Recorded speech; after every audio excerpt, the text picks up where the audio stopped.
Hello everyone, welcome to another video on the channel. Welcome to a video featuring the Audi R8 at Deep Forest and the circuit experience after update 1.13.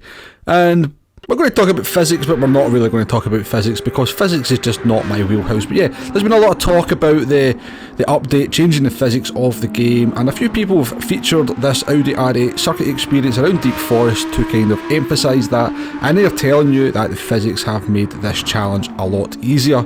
And well, yeah, I would kind of say there's definitely merit to those comments based on my experience. But yeah, I've seen a number of videos been put out by the likes of Kirov Car and Doubtinator.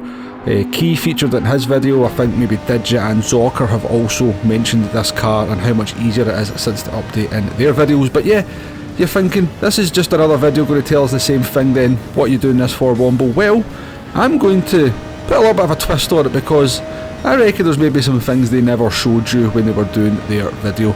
Now, in the background here, we've got me repeatedly getting the gold medal time, getting faster and faster and faster. So yeah, as an A+ driver, you would expect me to be able to get the gold medal time. And over a course of around about a half an hour session, I was able to repeatedly get the gold medal until I got down to a time I was fairly satisfied with, this 125.396. So all that really proves is that I can get the gold medal in a fairly repeatable fashion, but maybe there was a few blips along the way.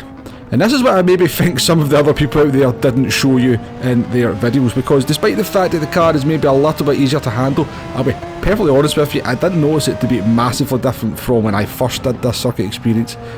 Might be easier, it's still a nightmare because it will oversteer off the throttle over and over and over again. And in the way to getting those 6-7 laps where I got the gold medal time, I had instant after instant, spin after spin, off track after off track, many more of those occasions and many more bins into the barrier than I did gold medal times, I can assure you of that, because the car, yeah, it's still just absolutely horrific to drive, absolutely horrific to drive. And really the reason I'm kind of putting this video together is maybe you've watched some of these other videos from my fellow YouTubers and they're telling you, you know, that the handling's much easier and this car's much easier to drive, so you think you should be getting the gold medal much easier, and you're going in and you're having instant after instant, just like you're seeing unfolding on the screen here. So yeah, if this is what's happening to you, you're thinking you're just rubbish at the game, I can assure you this car is still an absolute nightmare to drive.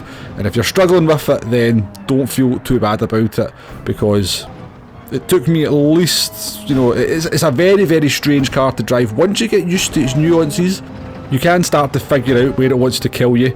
But if you cannot get used to that kind of weird handling sensation, then you're probably going to be doing pretty much what I've been doing here for the last minute.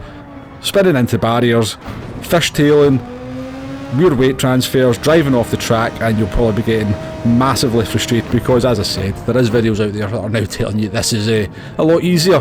So I just want to put this video out here to maybe kind of put your mind at ease if you're one of those drivers who is still struggling with this one. It is very, very difficult. Now, we're going to finish up here with my lap where we did the 125.396. The one bit of advice I would give you for this car is it does not like steering input. If you look at the wheel on my lap here, you'll see how very, very rarely am I turning the wheel more than 90 degrees, except for the hairpin towards the end of the lap. It's the only time you need to put in that little bit more steering lock. If you go beyond that 90 degrees, you will find the car will just try to oversteer on you. That's certainly my experience. So that's the biggest tip I can give you, is you need to be very, very gentle with your inputs. Just get the car slowed down to the necessary speed and be gentle with its inputs, and you should start to understand where the car wants to kill you, which is pretty much every corner if you're driving the car wrong. But yeah, if you can kind of just get that into your head, minimal steering inputs, this car will start to behave just a little bit more sanely than what you're maybe finding it. But yeah, I'll leave you with that. Hopefully that's put your mind at ease if you are still struggling with this circuit experience. It is still very, very difficult, even to an A+ driver like myself. But yeah, I'll leave you with that. We're number 5 in our leaderboard. Please hit that like button. Please hit that subscribe button if you haven't already. Thanks very much for watching, and I'll catch you on the next one. Goodbye now.